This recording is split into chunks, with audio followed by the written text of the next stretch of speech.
మా పాపకి బాడీ అంతా అక్కడక్కడ ఇట్లాగ పొక్కులు వచ్చాయి. పొక్కులు చూసి నేను చికెన్ పాక్స్ ఏమని భయపడ్డాను. మా వారికి చూపిస్తే మా వారు ఇవి చికెన్ పాక్స్ కాదు, 100%గా నేను చెప్తున్నాను అన్నారు. ఎందుకంటే ఒకసారి వచ్చిన వాళ్ళకి మళ్ళీ రాదు. మేము హైదరాబాద్ వచ్చిన కొత్తలో మేము వచ్చిన 4 డేస్కి మా పిల్లలిద్దరికి చికెన్ పాక్స్ వచ్చాయి. అందుకని మళ్ళీ రాదు అని చెప్పేసి అన్నారు కదా అని చెప్పేసి నేను డెటాల్ ఆర్డర్ పెట్టాను. అయిపోయింది ఇంట్లో ఉన్నది. అందుకని దాంతోపాటు హనీను కాఫీ పౌడర్ కూడా పెట్టాను అనమాట.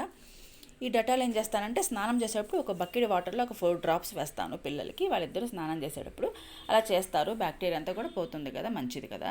అందుకని ఇలాగ స్నానం చేసిన తరువాత నేను ఏం చేశాను అంటే ఒక పౌడర్ ఉంటుంది, ఆ పౌడర్ బాడీ అంతా కూడా అప్లై చేశాను.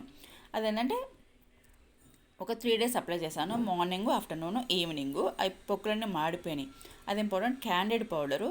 ఇది డస్టింగ్ పౌడర్. అలర్జీస్, ఇచ్చునెస్ ఉన్నాయి, అలర్జీస్ ఉన్నాయి, చిన్న చిన్న ఇలా పొక్కులు ఉన్నాయి. ఇంకా ఈవెన్ సమ్మర్లో కూడా మనకి నడుస్తున్నప్పుడు తొడలు రాసుకుపోయి మంటలు పుడుతూ ఉంటుంది కదా, అట్లాంటి ప్లేస్లో కూడా రాసుకున్నా కూడా ఇది చాలా బాగా పనిచేస్తుంది. ఒక 2 డేస్లోనే మనకి రిజల్ట్స్ వచ్చేస్తుంది అనమాట.